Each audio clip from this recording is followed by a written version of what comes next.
Yo soy Joaquín Rey y esto es La Voz del 21. Esta tarde nos acompaña Urpi Torrado, ella es gerente general de Datum Internacional y la hemos invitado para analizar la encuesta que ha publicado el día de hoy, Perú 21, y que ustedes ya han podido ver en nuestra edición impresa y nuestra edición web, y también la subida en la aprobación del presidente Vizcarra que reportamos en la encuesta publicada la semana pasada. Algo que destaca en la encuesta publicada hoy es que en el caso de que se dieran elecciones nuevamente para el Congreso, el 40% de electores dice que votaría por ninguno por blanco o viciado. No se siente representado por ninguno de los actores o partidos políticos actualmente en el Congreso o con vigencia. Es una cifra sumamente alta. Urpi, ¿cómo podemos interpretar este 40%? Buenas tardes. Es 40% de quienes dicen blanco, nulo, viciado, más 10% de gente que no sabe. En otras palabras, tenemos la mitad del país que en este momento no se siente representado por ningún partido político, que más bien siente decepción, y que el Congreso como institución se ha desgastado al punto que no hay ninguna figura ni partidaria ni de personajes políticos que logra capturar las simpatías, logra liderar la oposición o ser una fuerza política importante. Es decir, en el Perú ya el partido político como institución ha llegado al nivel de desgaste que digamos, hay esta búsqueda de figuras nuevas, porque lo que hay en este momento no está convenciendo mayoritariamente a nadie, ¿no? Ahora podemos ver que en esta pregunta de intención de voto lo que hay es digamos, la mitad no le gusta a nadie y la otra mitad está todo atomizado entre diferentes agrupaciones, con un partido que destaca, pero en general, digamos, hay mucha, o sea, si las elecciones fueran mañana, como está planteada la pregunta, lo que veríamos es un Congreso bastante fragmentado, como lo estamos viendo hoy, ¿no? No veríamos una fuerza política dominante, mayoritaria, no es eso lo que se ve. Tenemos en pantalla el cuadro con los porcentajes que recibiría cada partido, y algo que destaca mucho, además del 40%, es la caída en Fuerza Popular. Ha sido muy golpeada por estos 5 años. Efectivamente, y todavía no han culminado los 5 años, vamos en 3. Y en estos 3 años, efectivamente, el partido, es más, en este momento se está viendo ya digamos, el debilitamiento al punto que ya, digamos, hay congresistas que están retirándose o renunciando al partido. Entonces se empieza a ver la fragmentación. De alguna manera, y esta es otra de las preguntas que nosotros hemos hecho cuando le preguntamos a los ciudadanos ¿por qué crees que el Perú no avanza? La gente piensa que es porque el Congreso ha obstruido, y el Congreso mayoritariamente es hoy de Fuerza Popular. Entonces al final la gente termina asociando al partido con una política de confrontación, y la gente no quiere confrontación, la gente quiere que le resuelvan sus problemas. Y de alguna manera se le termina atribuyendo algunas de estas responsabilidades, además del desprestigio propio de algunos digamos, congresistas por sus acciones ya individuales, o esta sensación que tiene la población de blindaje, de que solo se buscan beneficiarse a sí mismos, en otras palabras, de ser personas que están o autoridades que están buscando solamente sus propios intereses y no los de la ciudadanía. Ahora, algo que también llama la atención es que Acción Popular se posiciona primero con un 13%. Es una subida considerable si uno considera el resultado electoral del 2016. ¿A qué podemos atribuir esto? ¿Tiene algo que ver el éxito que han tenido las municipales del año pasado? Sí, de todas maneras suma. El partido ya venía teniendo cierto performance positivo, quedó entre los 5 primeros partidos en la elección presidencial, y sobre eso ha seguido construyendo, es decir, no perdió lo ganado, sino que sobre eso construyó, y el resultado municipal ha sido abrumador para el partido. Entonces hoy está en una posición de ventaja. Ya dependerá de otros factores, es decir, de aquí o de cara al 2021, quién va a liderar la lista, digamos, al Congreso, a la lista presidencial. Es decir, esto pone en vitrina el partido, pero luego dependerá de las decisiones que tome el partido y las elecciones internas. Quizá también algo tiene que ver el hecho de que Acción Popular sea de los partidos, organizaciones políticas que se ha mantenido más o menos libre del escándalo Lavallato, ¿no? Muchos de los otros actores se han sido golpeados o por presuntamente haber cometido delitos de corrupción, y Acción Popular hasta ahora no. ¿Puede haber ayudado eso también? Sí, o sea, todo contribuye. O sea, hoy el alcalde de Lima tiene más de 60% de popularidad y es del partido. Eso suma que si bien hay un desprestigio muy grande en la institución, entre los pocos congresistas valorados que tiene la institución, García Belaúnde es uno de los que destaca. Luego, como bien dices, no han estado o no están vinculados a la corrupción. Es más, no solo no vinculados al escándalo de Lavallato, sino que además el recuerdo de que cuando fueron autoridad en el gobierno de Belaúnde, Belaúnde no robó, no se enriqueció. Entonces, ¿eso todavía está presente en el ideario colectivo, digamos, el recuerdo de Belaúnde? No ha estado tan presente, pero en campaña Acción Popular lo trajo al presente, ¿no? O sea, lo ha puesto en la agenda y lo ha recordado. O sea, no nos olvidemos, esto es 13%, o sea, no es mayoritario, pero todo esto suma para este pequeño segmento que hoy le da, digamos, el primer lugar. Correcto. En la columna que publicas hoy día en nuestro diario, tú señalas un tema importante, que es que hay una oposición ausente porque la oposición, como se ve en esta encuesta, está bien deslegitimizada. ¿Esto es algo bueno o malo para el gobierno? No tener una oposición fuerte. Bueno, para el gobierno es una oportunidad, ¿no? Que para el país es, digamos, un problema porque la gente no se siente representada, hay mucha desconfianza y eso, digamos, de cara al futuro, de cara a tener instituciones sólidas, de cara a la institucionalidad es peligroso. Es más, hay una búsqueda de liderazgo por parte de la población que la gente al final no encuentra porque, bueno, lo que hemos visto, ¿no? Todos los expresidentes de alguna manera o en la cárcel o investigados o con orden de captura. Entonces la gente siente que al final están en un segundo plano y eso hace, ya más allá del gobierno actual, hace que el panorama sea complicado de cara a lo que se pueda venir. Es decir, si hoy no se sienten representados y las demandas sociales siguen creciendo, da pie a que la gente empiece a buscar opciones más radicales o gente que encante en el momento, pero que de largo plazo no tenga una propuesta o un equipo, que es lo que se necesita. O sea, el problema que hemos tenido en los últimos años es los presidentes que han llegado sin cuadros y con mucha improvisación.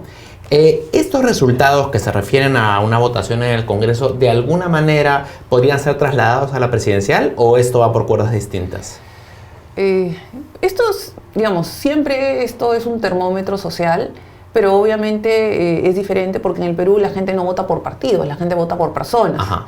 En el Congreso de repente puede haber un poco más de voto partidario porque son 130 congresistas y bueno, a pesar de que hay poca gente es la que utiliza el voto preferencial, entonces es un voto diferente.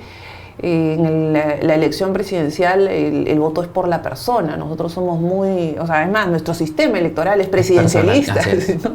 Entonces la gente vota por el candidato, así que va a depender de quiénes sean los candidatos y nosotros con Perú 21 y Gestión, y Datum, desde hace algunos meses venimos tratando de medir, hemos evaluado figuras nuevas, caras nuevas que están ya saliendo a la política.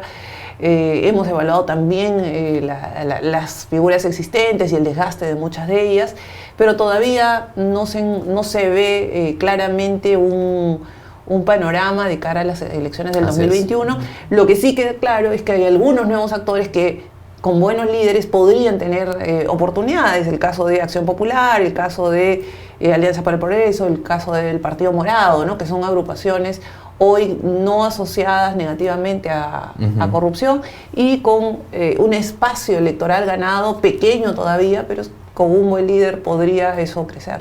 Algo que llama la atención también es el desempeño de la izquierda en esta encuesta, porque existe pues la teoría de que con el resultado de estos 5 años una candidatura de izquierda podría ser más viable. Sin embargo, si uno ve los porcentajes, en general, del Frente Amplio, el Partido Nacionalista, la verdad es que no está bien bajo, ¿no?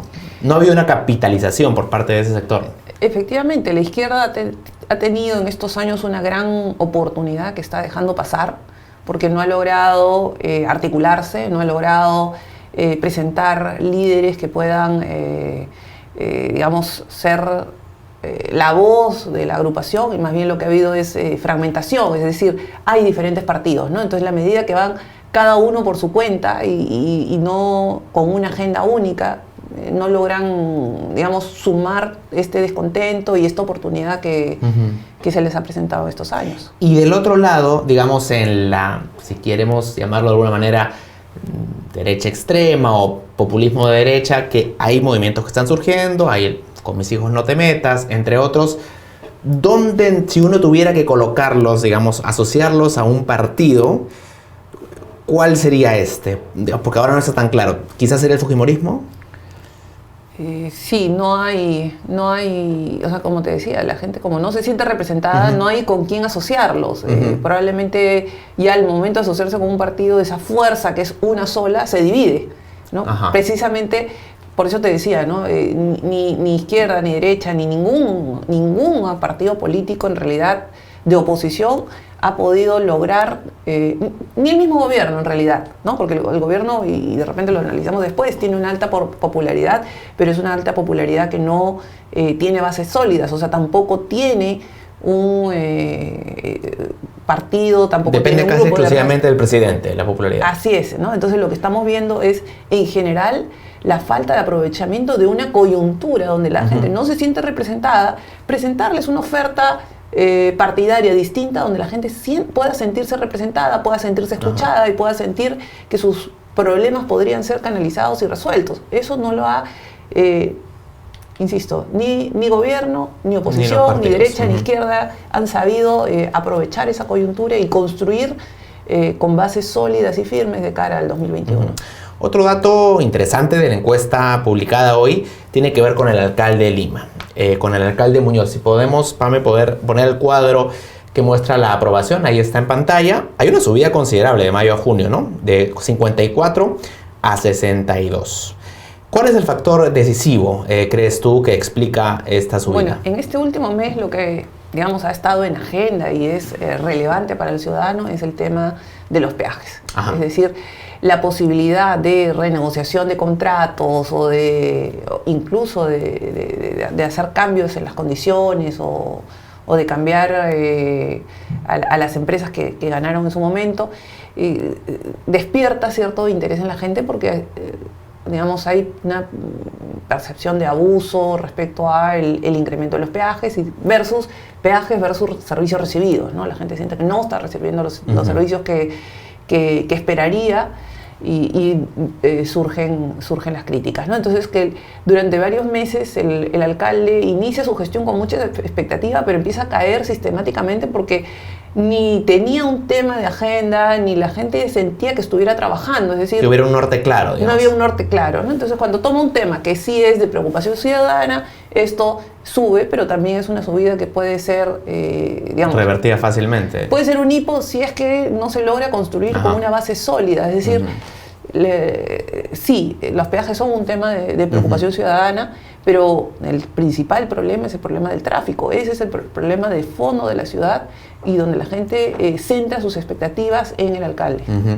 Bueno, de hecho, este tema tiene un correlato con otra de las cifras que aparece hoy. El 94% de los encuestados considera que los peajes se deben renegociar o anular. Entonces ahí claramente, digamos, el alcalde ha identificado bien que hay una preocupación ciudadana. Claro, o sea, ha encontrado el tema con el que puede trabajar, pero vamos a ver hasta dónde llega la capacidad que pueda tener el alcalde de renegociar, porque si no está generando una expectativa, que si no se cumple, la caída puede ser peor. Factura. Algo que me ha llamado la atención acá es la diferencia por sexo. La aprobación en el masculino es 57% y en femenino es 67%. Es una diferencia de 10%. ¿Es común esto, que hay una diferencia tan grande entre hombres y mujeres? Sí, lo mismo pasaba, por ejemplo, con Humala en su momento. Sí, o sea, digamos, hay diferentes sectores y depende... ¿Qué podría, en el caso del alcalde Muñoz, qué podría explicar el hecho de que las mujeres tengan 10% más nivel de aprobación que los hombres? Las mujeres viven mucho más pendientes de la economía del hogar porque ellas de alguna manera administran para ellas, para los hijos, entonces sí les preocupa esto, más que de repente los hombres, y de repente un tema también de simpatía personal, ¿no? Podría estar jugando, habría que profundizar en eso. De acuerdo. Quisiera preguntarte ahora por el resultado de la encuesta que publicamos la semana pasada, y en primera instancia por la aprobación del presidente Vizcarra. Si podemos poner el cuadro, había una subida fuerte, ¿no? De 13 puntos, del 45 al 58. Podemos asumir que ha sido la principal razón de esta subida es la presentación de la cuestión de confianza. Sí, definitivamente, ¿no? Ya, digamos, todo lo que implica confrontación con el Congreso le da rédito político al presidente. Y esto lo hemos visto en diferentes momentos desde que inició su gestión. En diferentes formas, ¿no? Porque, digamos, ha ido cambiando la problemática y la relación entre el Congreso y el Ejecutivo, pero al final, digamos, hace un rato hablábamos, ¿no? Precisamente cuando mencionamos el tema de las elecciones y el desgaste del Congreso, es una institución con una imagen muy negativa, muy desgastada, donde la gente siente que no sé, en el caso del ex fiscal de la Nación, ha habido blindaje. O sea, la gente ve blindaje, la gente ve... Es más, cuando le preguntamos por qué han votado, le han dado la confianza al gobierno, la respuesta es para cuidar sus propios intereses, o sea, no pensando en el país, sino por sus intereses. Entonces, una institución que tiene ese desgaste y donde la gente ya siente que no da para más, y en ese contexto que el presidente tenga la fuerza de confrontarlo, de poner sus condiciones, es valorado. Porque la gente sí quiere un presidente con una imagen fuerte. Volvemos al tema de que somos un país presidencialista, entonces la gente quiere un presidente fuerte. Han visto nuevamente esa fortaleza y esa capacidad en el presidente, y eso se traduce rápidamente en un incremento en la popularidad. Pero te decía hace un rato, eso no necesariamente se sostiene. Correcto. Porque... lo hemos visto antes. Uno, que lo hemos visto antes, y dos, cuando tú preguntas por los problemas del país, el principal problema, ya no del país, del ciudadano, ¿no? Cuando le decimos, bueno, independientemente del país, ¿cuál es tu principal problema? La gente dice falta de empleo, la gente dice la situación económica. Delincuencia es importantísimo, pero no es el primer problema para la gente. Entonces, temas económicos es lo que entonces la gente siente que el tema económico no se está resolviendo, no se está trabajando. De hecho, incluso las cifras que recientemente ha votado el INEGI respecto al crecimiento del mes de abril tampoco contribuyen. Y a eso, si le sumas el tema de seguridad ciudadana, donde ha crecido el porcentaje de gente que ha sido víctima en el último año, si no me equivoco, de algún acto de delincuencia, hace que la gente empiece a sentir, bueno, no me están resolviendo mis problemas. La población valora un montón la actitud y la confrontación del presidente frente al Congreso, pero no es suficiente para que eso se sostenga, y esta subida podría terminar siendo un hipo. Y podemos entender que, bueno, tú has señalado que, digamos, se ha valorado esta actitud de enfrentar al Congreso, pero ¿tú consideras que la población conoce la reforma política, cree? Porque finalmente la cuestión de confianza ha sido por la reforma política. En el ciudadano hay un convencimiento de que esta es una reforma buena, que estos 6 proyectos de ley van a contribuir a fortalecer partidos, a mejorar nuestra democracia, o sencillamente la aprueban porque es como una manera de pechar al Congreso y no conocen los detalles. ¿Cuál es tu interpretación? Es un salto de fe. O sea, la gente no llega a conocer los detalles o lo que implica la reforma política. Ni lo entendía cuando votó más del 80% en el referéndum, digamos, de acuerdo a las alternativas que había dado el presidente, o votaron de la misma forma que el presidente había sugerido. Es decir, la gente no entiende lo que es la reforma política, no entiende la reforma judicial. Lo que sí entiende es que tiene una serie de problemas y que hay una posibilidad de que con estas reformas parte de los problemas que tenemos hoy como país sean solucionados. Particularmente con la reforma política, la gente asocia el tema de lucha contra la corrupción. Entonces, eso, que también es uno de los principales problemas del país, la gente ve en la reforma política, sin entenderla en detalle, porque la población, digamos, no entiende el lenguaje técnico, no entiende las implicancias. Son además temas complejos, ¿no? Son temas complejos y además tampoco se informa con tanto detenimiento ni con tanto detalle. Pero la gente entiende que es un cambio respecto al hoy, porque, y la gente sabe que el hoy hay corrupción, el hoy hay, digamos, obstrucción, el hoy hay un montón de problemas. Entonces, la población está dispuesta a aprobar esta reforma y que ello implique cambios importantes en cómo vienen haciéndose las cosas. En el cuadro 3, Pame, se pregunta cuál es el motivo por el cual el Congreso aprobó la cuestión de confianza, y hay una cifra que es abrumadora, ¿no? Dice, el 72% está convencido de que básicamente votaron a favor porque si no se iban a su casa, ¿no? Exacto. Esto es una señal de lo desprestigiado que está el Congreso, porque ya la gente diciendo, nadie está votando a conciencia porque la reforma es buena, sino sencillamente para guardar mi puesto, digamos. Claro, en realidad, por donde veas la encuesta... O sea, ese es el común denominador. Ese es el común denominador, es decir, sí hay esta mala imagen, desgaste, y que ya creo que va más allá de un problema de comunicación, ¿no? Porque a veces a veces tú dices, esta institución no hace nada, y tú dices, bueno, sí, se está haciendo todo esto, bueno, entonces es un problema de comunicación.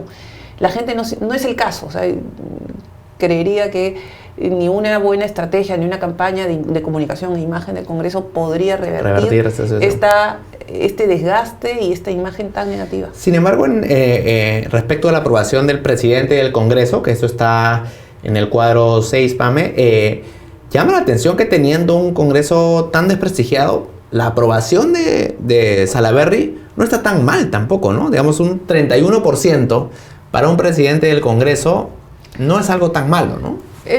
31% y se ha mantenido estable muchos meses. En realidad, él ha logrado de alguna manera separarse un poco del Congreso y de algunos congresistas, incluso del propio partido que lo llevó hasta el Congreso.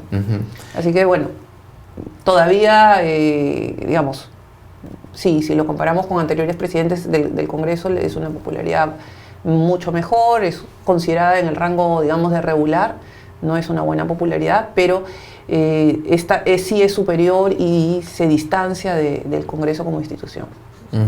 Y el caso de Salvador del Solar también, él ha de alguna manera capitalizado digamos, esta insatisfacción ciudadana con el Congreso, porque ha tenido una subida bastante considerable de 11 puntos también, hasta el 48%. Pero algo que se le podría criticar es que quizás es un poco monotemático, bueno, al igual que esta gestión en general, ¿no? El premier del Solar básicamente estaba abocado al tema de reforma política, digamos. Y lo mismo le sucedió a Villanueva cuando tuvo que ir al Congreso a sustentar la propuesta del presidente digamos, de la reforma política y judicial. Es decir, es una fórmula que como gobierno les ha dado resultados, ¿no? O sea, independientemente los ministros o los premieres son los que dan la cara y tienen que ir a sustentar. Entonces sí hay esta, digamos, esta rebote también positivo en el premier y en todos los ministros. Si ves el resto de ministros que hemos evaluado, también sube la popularidad. Obviamente la cara más visible, más fuerte ha sido la del premier y por lo tanto es el que más sube la popularidad, y en general, pero todos han subido. No es un gabinete del que conozcamos mucho las caras, ¿no? Creo que ha sido una constante durante el gobierno de Vizcarra que la cara protagónica ha sido la del premier, pero los otros ministros... Bueno, este mes no lo hemos evaluado, pero en encuestas anteriores la población veía al presidente muy solo, o sea, veían la figura presidencial, pero no veían equipo, no se veía ministros coordinados con una agenda política única.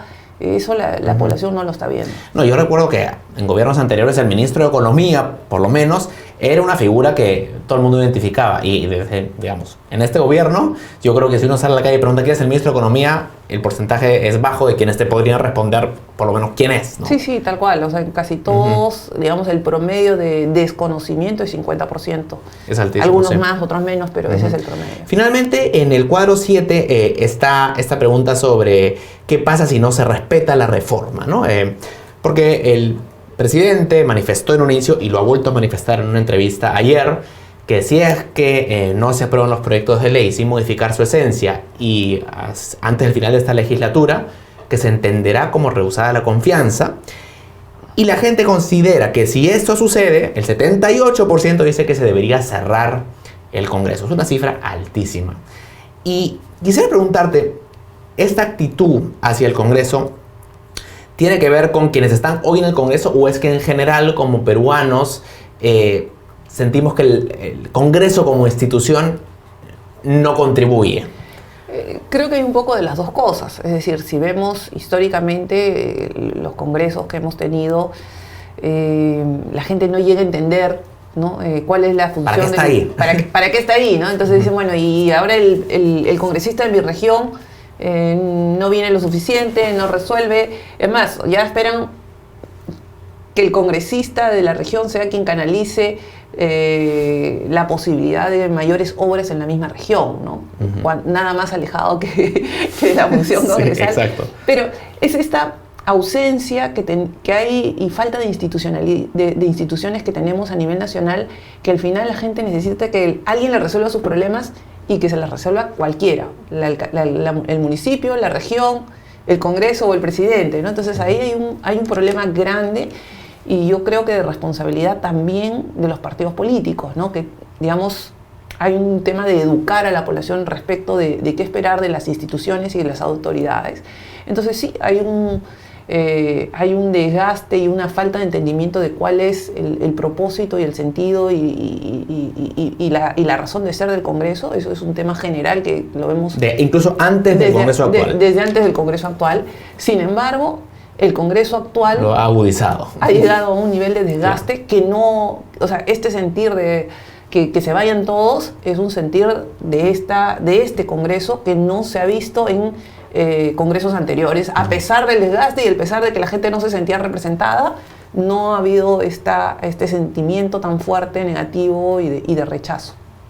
Correcto, Urpi, te agradezco mucho por este interesante análisis y te comprometo a seguir conversando cuando salgan nuevas encuestas.